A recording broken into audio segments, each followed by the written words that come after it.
Hi there, fight fans. My name is Kian Lang, and I'm very happy to say that I'm today joined by UFC bantamweight contender Adrian Yanez.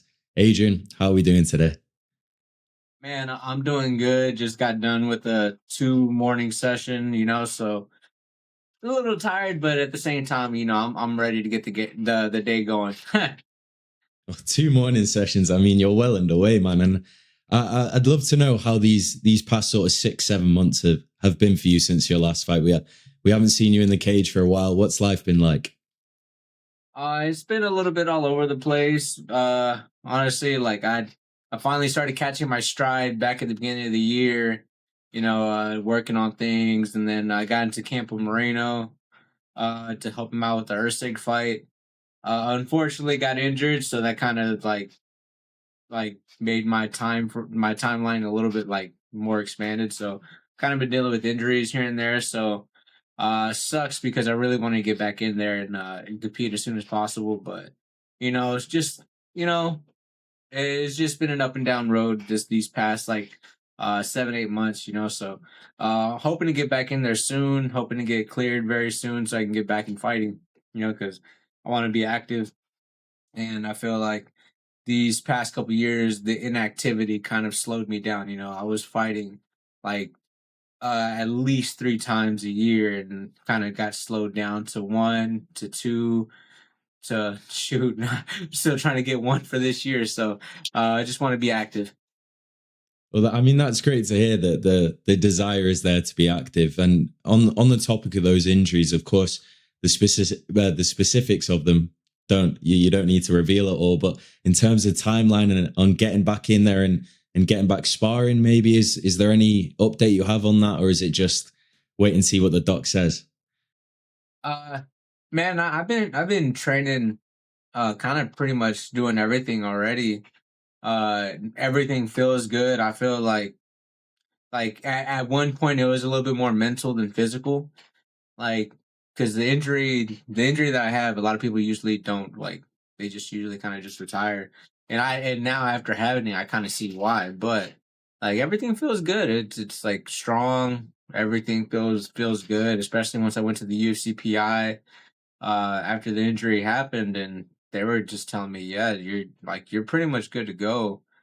It's just like getting a doctor to clear me, and that's been the hardest part because I've had 4 or 5 appointments with different doctors trying to get medically released, but that's been the hardest part. Like even to the point where we were gonna fly back to Vegas to go get medically released, but yeah, I've been training full on everything. I even went up to Dallas to get some different looks and start working with Fortis and Coach Safe over there, and getting the watchful eyes over there too. So uh yeah, no, I'm feeling good. So man, honestly, like I should be having another appointment with the doctor here soon. So hopefully I hear some good news there, and it's off to the races after that. Because that once I get cleared, that man, short notice or whatever, bro. I just need to get back in there and get back to fighting, man. Because I miss the cage, man. I mean, I was going to ask you about that. You've always seemed like a guy that just you love this sport for the sport. You love being in the cage across from your opponent and getting down and having a scrap. So I imagine these past few months have been difficult. And then, of course, looking forward at UFC Noche, you're a guy from Houston, Texas. You represent Mexico. You always have. Your heritage. San Antonio, Texas, UFC Noche. That's just feels like a layup almost. Of course, if the health allows it. Is that really the card that you're looking for? Oh yeah, man. I would absolutely love to fight in San Antonio, especially UFC Noche. But I'd 100% like I would, bro. I'm telling you, I feel like that is a layup for me, and I feel like that is a layup for the UFC too. But if I'm gonna be 100% honest, I don't think it's gonna happen. I just I don't know. Like, it goes back to the same problem that Selena had. Like if you ever watched the old Selena movie where the dad just like we're never too Mexican enough for the Mexicans, we're never too American enough for the Americans. It's fucking exhausting trying to please both sides. And honestly, that's the position that I'm in right now, so it's like it sucks, but I have as much as I want to go out there and fight on UFC Noche. I don't think it's gonna happen. I feel like again, dude, I'm literally right down the road, San Antonio. I'm a Texas guy. I have the Mexican American heritage. My mom like was literally I wasn't that far away from being born in Mexico, so that's why I'm just like it's just a layup, bro. It's like my dad's New Mexican, so I'm just I like, yeah, mean, come on. yeah, bro. So I'm just right here. I just happen to be born in Texas. I call myself a Texican. Like Texas Mexican. So that it is what it is. But yeah, like hey, it should be a layup, but the reality of it happening, I don't see it. I would love to. Again, I would love to. It'd be fun. Even if I would have to fight another Latino or Mexican fighter, I wouldn't mind that at all. Just because I feel like it'd be a great fight, anyways. So, but the likelihood of that happening are pretty slim. Well, I mean, hopefully those odds increase closer to the date because I was really looking forward to that. I figured it was like you say though, a pretty easy layup for the UFC, but of course they like to do things a certain way. And on the topic of an opponent, we saw it UFC 317. Payton Talbott had a very impressive performance and win, and he jumped straight on the mic and again mentioned your name. I imagine that's a matchup you're more than willing to take on. Oh yeah, I said yes last year. I told like they asked me to fight. They asked me to fight October 5th. I think it was like I think it was in Colorado or Salt Lake City. Forget what card it was, but it was at Elevation, and I was trying to get like honestly, I was trying to get booked before that. I told the UC yes, and pretty much the only thing I just told them was like if we could just move it back a month because personal issues, like I would just having a newborn baby that like they wanted me to fight October 5th, but the due date for the baby was October 6th. And I was just like, I'm not risking that. Like, I'm like, if you want to move it a month later, we can 100% do that. Again, like I told them, I was like, it's not the name. It's literally the date. Like, it's literally the date. I've already said yes. And after that, just went radio silent. I didn't hear anything. And then next, I see that Payton Talbott got booked against Ronnie Barcelos, and I was like, "Well, there goes my fight." And then after that, I take the short notice against Daniel Marcos. So, we were on that path anyways. And we're gonna be fighting one day anyway. So, for me, I was like, in my head, I'm just like, bro, we should have already have fought already. I don't know what happened there. So, yeah, honestly, him, whoever, I just want again for me, it's just literally just I want to get back in there as soon as possible, the fastest date I can. They clear me, I get cleared, just book me. Clear me, book me. I don't care if it's in 2 weeks or 3 weeks or 4 weeks, man. I just want to get back in there ASAP. And I saw on your Instagram recently, you mentioned that you've made some physical changes, some mental changes. Is it really, again, I don't want to keep harping on about getting back in there, but is it just you want to show these things off, show the work that you've put in? And on the topic of those changes, what sort of different moves have you made? Man, so I've had I've had to do like a lot of soul searching and like not like and trying to figure out that these past couple years, like I've put myself in a complacent place, and that's another reason why I went to Fortis and kind of got myself out. Like I was out of place. I was the outsider coming in, and I got welcomed in with open arms. Don't get me wrong, but it was still just kind of like I needed to get myself out the comfort zone and. Working with somebody like Safe 100% will drag me out that comfort zone and put me in places where I actually need. And for me, man, like like in on the mental side when it comes to the fight game is like I've always felt like I've dumbed myself down every single time I've gotten to the cage itself. Like I'd like if I'd be able to show everybody the version that everybody else gets in the gym versus what you get in the actual like the night of the fight, like you would 100% be like, bro, like what the fuck? Like this is a complete night and day difference, and every single time I've gotten to the cage again, I just feel like I've dumbed myself down and I shouldn't be doing that. I shouldn't be doing that at all. Like I should be fighting at the high like at the level that I should be fighting at, not at my opponent's fight level. Again, bro, like I've gotten back in love with wrestling, jujitsu, back in love with the boxing aspect, like in uh boxing, kickboxing, Muay Thai, everything. Like I've fallen back in love with the sport because that there was a lot of times during these past couple years where it just got monotonous to me, and it just like all the training that I've been doing, all the training that I was doing, and like not feeling appreciated, especially at the gym. You know, there was a lot of stuff that was going on at the gym itself that kind of just like was just making headaches for me, and that made me lose love for it a little bit. You know, but now I'm in a different position, and like knowing what position I'm in, and I'm blessed. You know, so like it just changed my whole outlook towards fighting mentally, and I'm just like more excited that I'm just like, okay, I know what the problem is. I know what I need to be doing, and I know that I'm taking the right steps now instead of just being in that complacent area where I'm like, oh, keep doing this, and not like literally just like feels like I'm treading water. I'm just staying in one spot. I'm not swimming. So for me, I'm like really excited that like to pull out something different.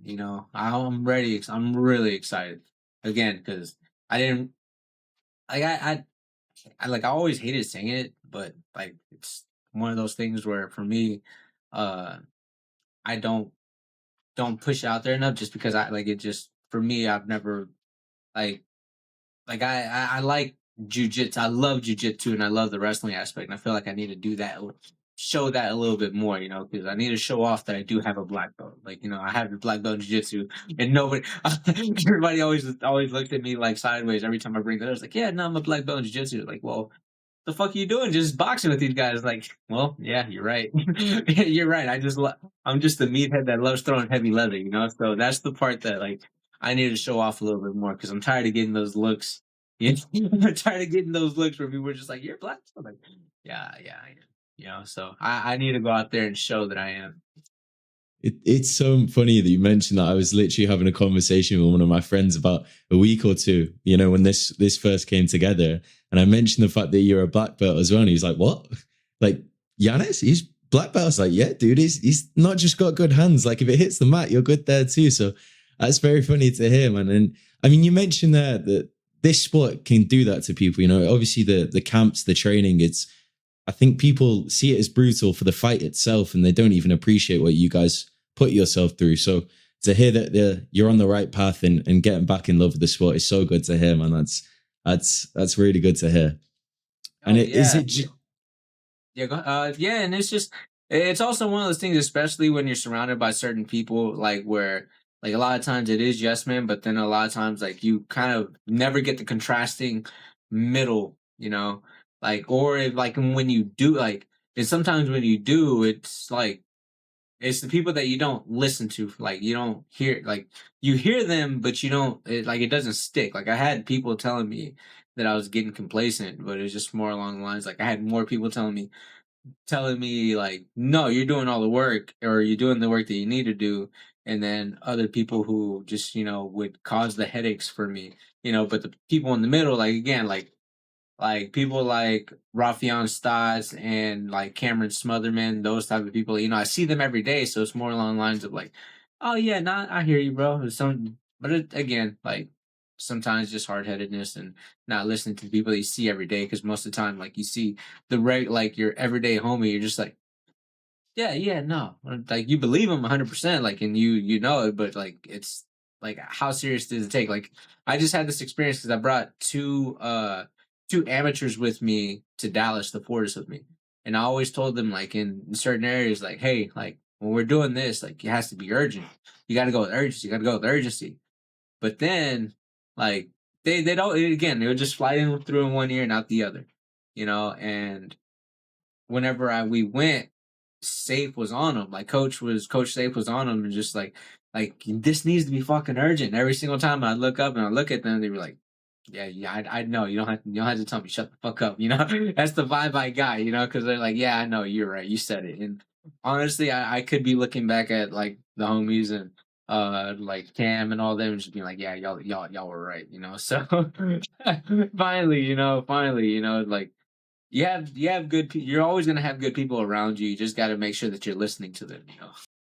It's such a difficult thing to do. I mean, no matter the career you're in, being able to to take the ego out of it, the hard headedness. I get called stubborn all the time, man. So I'm listening to that advice and taking it on for myself as well. And you mentioned there the amateurs. I know you do a lot of coaching work at Metro, and is that something that you really want to? You find a passion for, passing on the knowledge and helping bring these guys up. Oh yeah, man. I love it. Especially when you have those guys that just like that are eager. Like those are the guys that get me like that get me ready. Like I don't mind working with them. Like I don't mind doing the extra things with them. Like I like those are my favorite. Like because especially I get them better. They help me get better. Like showing techniques, and then all of a sudden like you're like you have to practice what you preach. So it has to make you work three times harder on doing everything on the technical sense and making sure that you're doing it the way that you would want them to do it, and making sure that they're staying defensively sound while they're being offensively sound as well too. So like there's a lot that goes to it, and I love that. But there's also the other aspect where you see another fighter and they're not taking it as serious. They think like, oh man, we're amateurs, we go out there, we fight, and they think that training once or twice a week is enough. And a lot of times you tell them it's like, no, motherfucker, it's not enough. Like you're going, like I tell these amateurs all the time, it's like you're literally a professional. Like you have to treat yourself, like carry yourself like you're a true professional, and like and really work your ass off, man. Like there, it's literally just like just a paper away. It's a paper away. It depends whether you sign the amateur medicals or the professional medicals. It's literally just one page difference. That's all it is. That's all it is.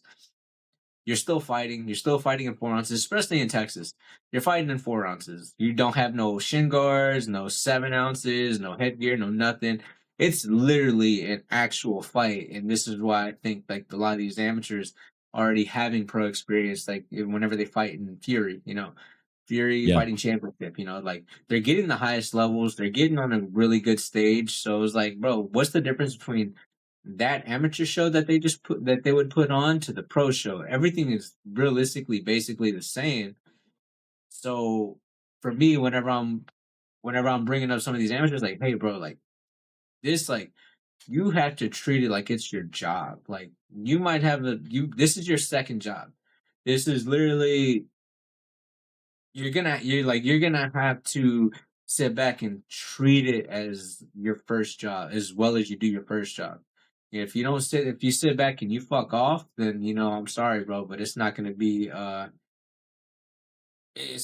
fun time for you. You do have those cases where the guys are just super talented and gifted, because I've seen a couple of them walk through the gym and I'm just like, bro, if you fucking like actually just sat and actually trained your ass off, you know how much better you would be.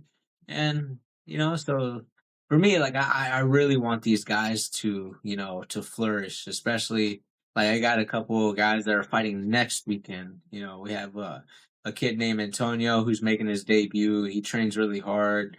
Like he's young too, and he's picked stuff up. Another fighter, Davar, as well too. He's really solid. He's really good. He's fought nothing but tough fighters, And the next one is Juan, and I think Juan is going to be the next guy up. And uh, I think he goes out there, he stops a guy. I think his next fight should be for the title, and then going pro.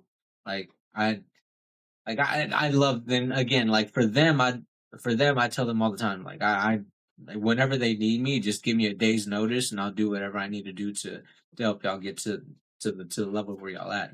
So again, I do love this, but there's also that other side of where you get a fighter who's not 100% dedicated, and those are the guys that give you massive headaches because you're just like, you don't know how fucking serious this is, dude.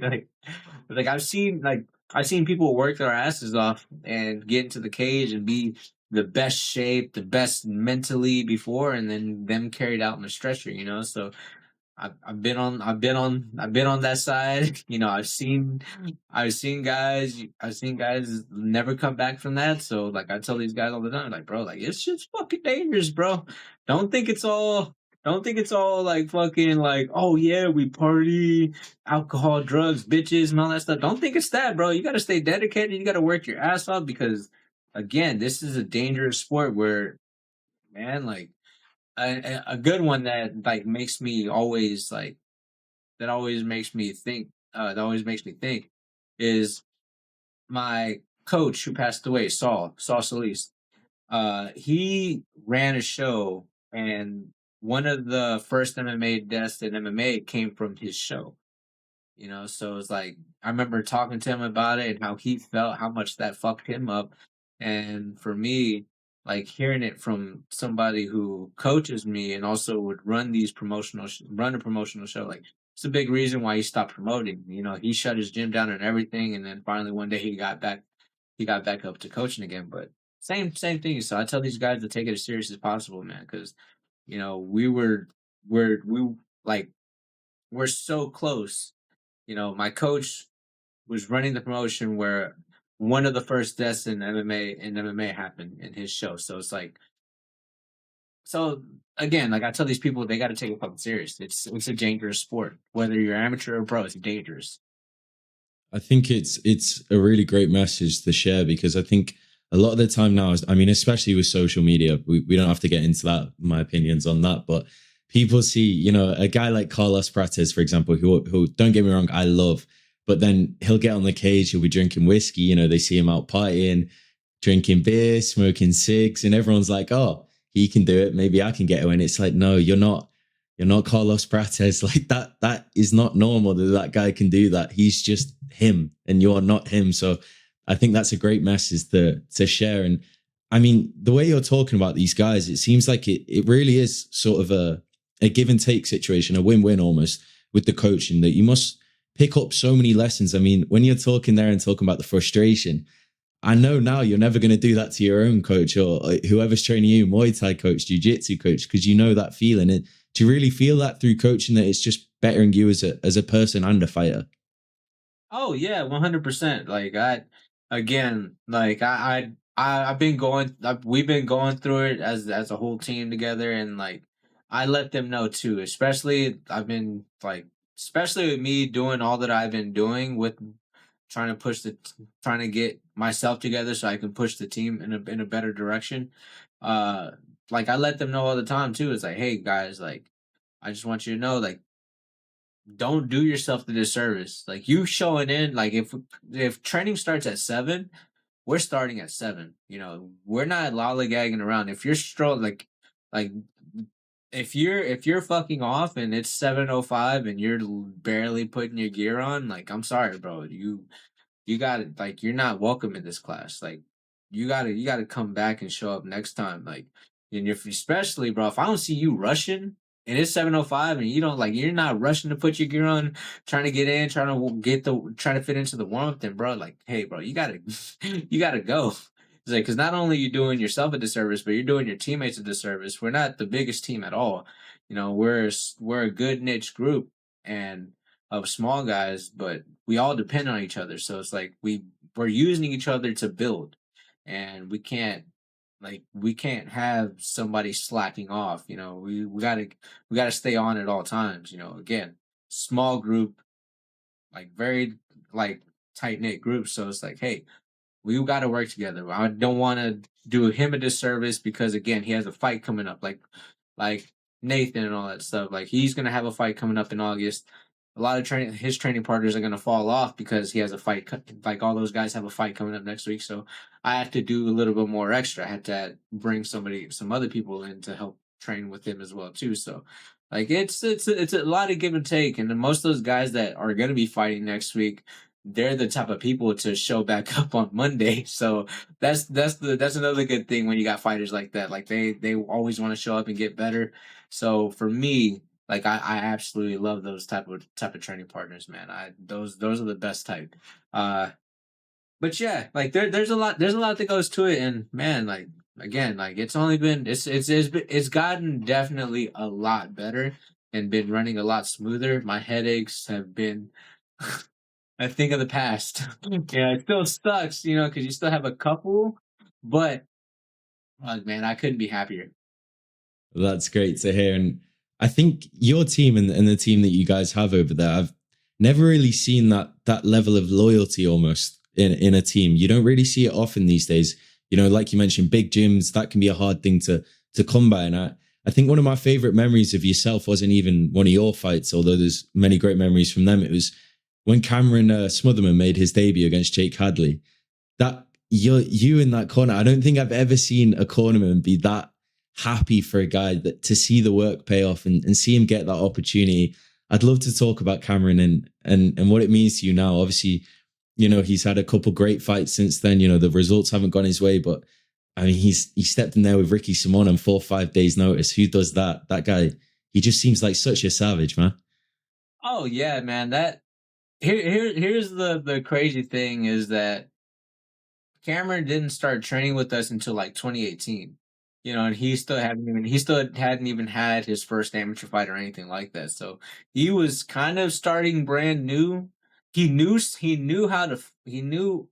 a little bit, but like most of the stuff that he learned was literally from Saul, and everything that I learned was basically from Saul in the stand up department, the wrestling and the jiu jitsu and all that stuff. You know, by the time I got to Saul, I was already a purple belt, but like uh he just stayed true, and he just like honestly, this is why me and him became gotten so close. And like he was one of those guys, like same like me. Like whenever I was trying to make it, I immediately would get back into the gym, start training again, and trying to get back to it. He was the same way. Like if he fought Sunday, he was at the gym Monday, and I just remember being there whenever he got his first like his MMA debut as an amateur. You know, I remember that moment.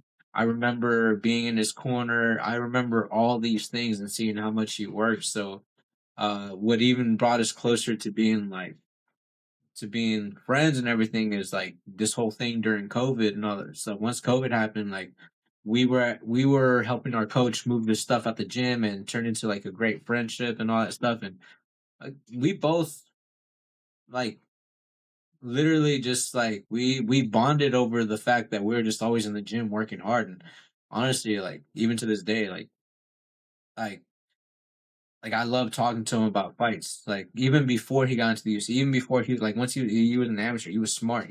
He thought about a lot of this stuff, and like that also brought us closer. Talking about fights, talking about a lot of these things, and talking about training and everything. So it it, it definitely made it easy, especially knowing that I knew that I had a training partner that was going to show up on that Monday and was going to be a good training session for me. You know, so at least I knew I had one person. So that was the cool part. But after our coach passed away, Saul, like he he put everything on the side and helped me train for that Davy Grant fight.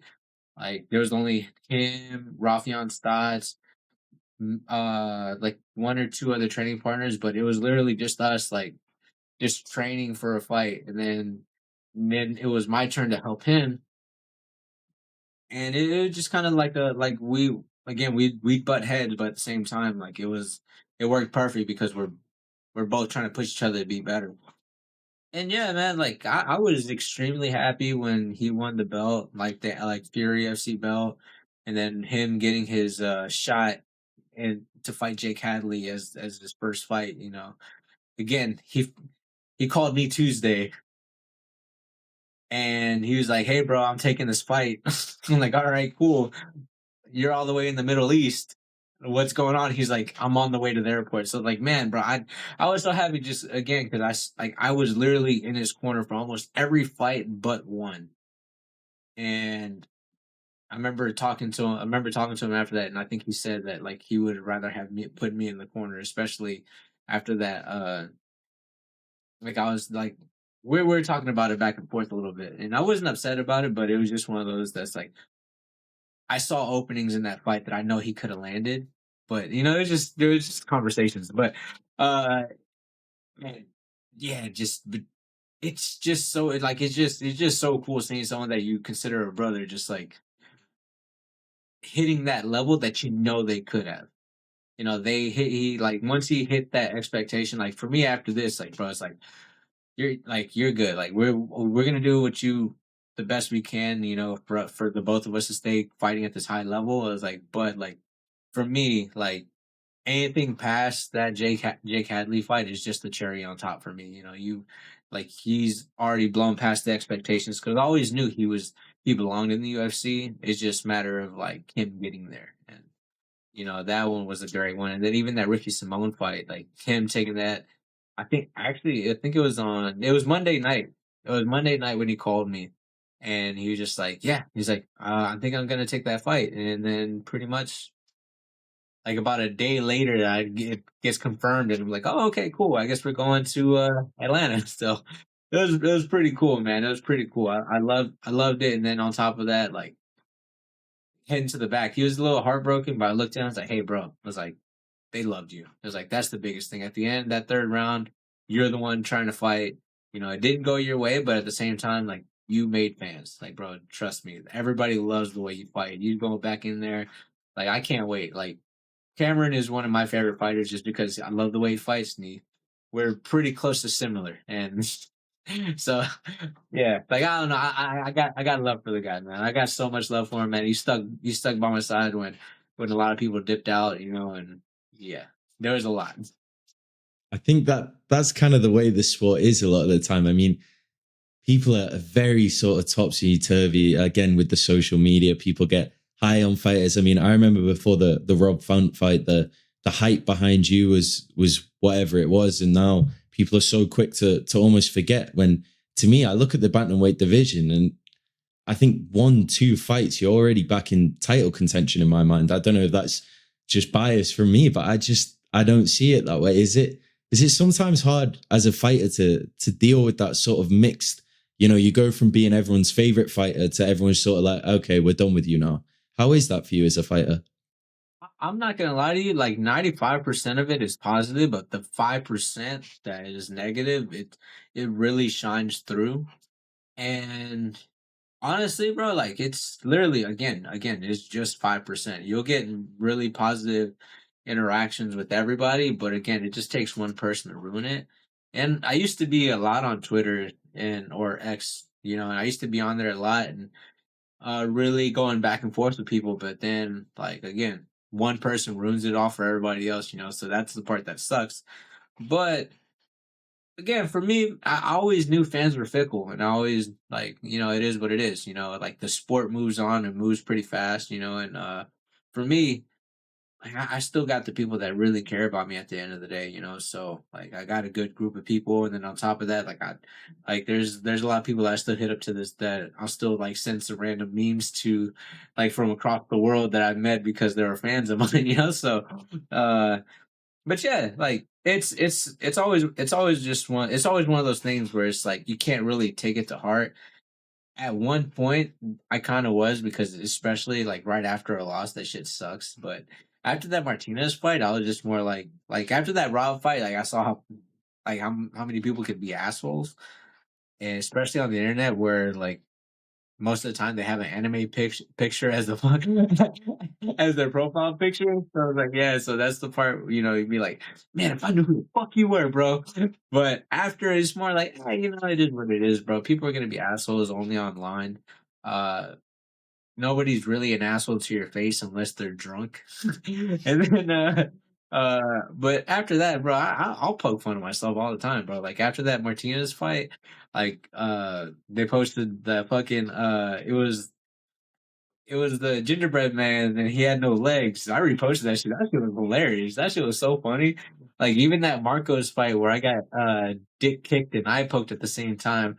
There's that picture where they made me look like Michael Jackson. I thought that shit was hilarious, you know. So like that's cool to me, you know. That I'll always like I'm always cool with like I can make fun of myself 100%, but some of these guys just turn into fucking assholes, and once they're assholes, bro, I'm just like, you know, you're done. We're done. But I it mean, is what it is. whoever's doing it to your face is a brave man. If someone is out there doing that, please don't. It's funny. You go online with these people, and I think beer is usually the deciding factor with a lot of these people. But then I think with betting these days, the amount of people that put bets on, and then the way they act afterwards, it's like, dude, you put the bet on. I don't know who you're trying to blame but yourself, but I mean, that's what that is. And I want to go back to your sort of start in MMA. And I know your dad was a big inspiration for you getting in the sport and getting involved in the sport, but do you remember if there was any particular fighters when you were growing up getting into the sport that you really wanted to emulate their style, or they really helped develop the passion for the sport? Man, there is a lot of fights. Honestly, a fight that really got me into watching like fighting and boxing and all that stuff, like that really piqued my interest. Because I used to just watch passively whenever like growing up again, because like it was always a big deal at the house. You know, all the big boxing pay per view fights my dad would put on, and we'd be having barbecues at the house. There was always a reason, especially the Cinco de Mayo weekend and also September 16th weekends. All those weekends were always the like, hey, this is what we're doing because there's fights. This is what we're doing. There's fights. 100% we're gonna be watching this. So like Antonio Barrera, Morales, those fighters like really piqued my interest, especially when they fought each other, man. That like they just went to war every single time. But the one that made me absolutely like kind of fall in love with boxing was Manny Pacquiao. Like Manny Pacquiao growing up was my absolute favorite fighter, man. I loved the way he fought. Like he was always cool, calm, and collected. He was just like a small guy. He was always a small guy, never really said much, but whenever he fought, man, he would fight his ass off and just fight with like a ferocity that, man, it was hard to match. So for me, that I was a really big Pacquiao fan, and that's the person who made me fall in love with boxing. Again, bro, that straight left hand from hell, bro, was just money. Whenever he landed, he landed. I still have I still have it in my head when he knocked out Ricky Hatton. That one was a crazy one. Then whenever he stopped Oscar De La Hoya, and then him fighting Cotto, that one was a fantastic fight. Him fighting Margarito, that one was a fantastic fight. Even with the stuff with the lead up, like I thought that was the coolest thing. I remember watching interviews and all that stuff, and they're sitting there. Margarito's making fun of Freddie Roach, for his Parkinson's, and is it Parkinson's or is it something else? It's one the I, shaking disease. But yeah, I yeah, think it's Parkinson's.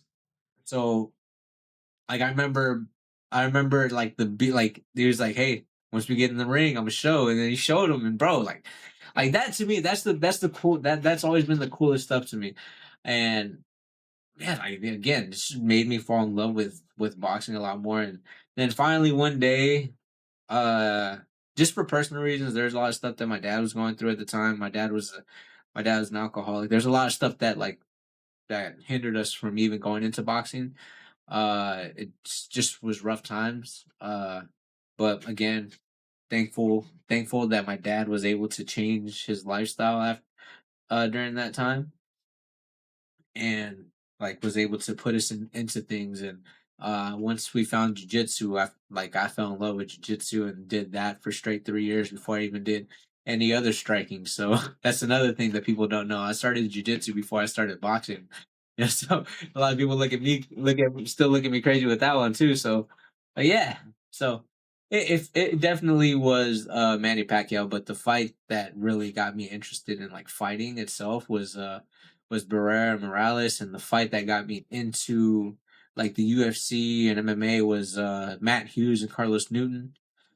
And that wasn't even me watching it live; it was me watching it on UFC like knockouts.